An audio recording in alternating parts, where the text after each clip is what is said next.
എന്നതിന്റെ ഏറ്റവും വലിയ ഉദാഹരണമായിരുന്നില്ലേ ആ ദൃശ്യങ്ങൾ വാഗ്ദാനങ്ങൾക്ക് കൊടുക്കരുതെന്ന് കേരളത്തിന്റെ പ്രതിപക്ഷം പറഞ്ഞത്?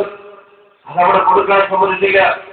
എന്നിട്ടോ ദൃശ്യങ്ങൾ പരിശോധിച്ചു, പത്രസമ്മേളനം നടത്തി, മാർച്ച് നടത്തി, ഇവിടെ വലിയ പ്രഖ്യാപനങ്ങൾ നടത്തി, പ്രകടനങ്ങൾ നടത്തി, KK-ലതിയെ മർദ്ദിച്ചു, KK-ലതിയെ വഴക്കത്തിടിച്ചു, മൂക്കിലടിച്ചു, വാച്ചന്മാർ വാക്കിക്കോക്കിയുമായി TV രാജേഷ് പരിക്കേൽപ്പിച്ചു എന്നൊക്കെ പറഞ്ഞ് പത്രസമ്മേളനം നടത്തിയതിന്റെ ദൃശ്യങ്ങൾ പുറത്തു വന്നപ്പോഴാണ് മനസ്സിലാകുന്നത് KK-ലതിക ആ സംഭവം നടക്കുന്നതിന്റെ തൊട്ടടുത്ത പഞ്ചായത്തിൽ പോലും ഉണ്ടായിരുന്നില്ല.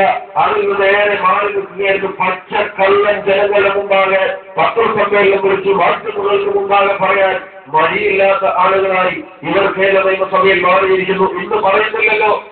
അല്ലെങ്കിൽ ആ സമരം വേണ്ട എന്ന് കാണിക്കുന്ന ബീജം വേണ്ട എന്തിന്?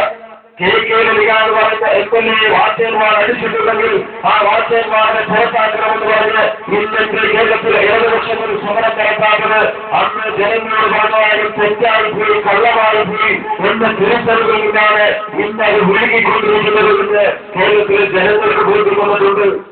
ഇപ്പൊ പറയുന്നില്ലല്ലോ KK-ലതിയെ മർദ്ദിച്ചു എന്നത്. ആരെങ്കിലും പറയുന്നുണ്ടോ? നിന്റെ TV രാജേഷിന്റെ വാച്ചന്മാർ മർദ്ദിച്ചുവെന്നാണ് പറയുന്നത്.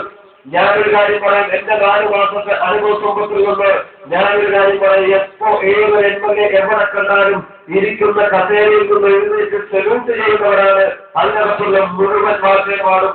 ഞാൻ ആ സഭയുടെ ഏറ്റവും പ്രായം കുറഞ്ഞ അംഗങ്ങളിൽപ്പെട്ട ഒരാളാണ്.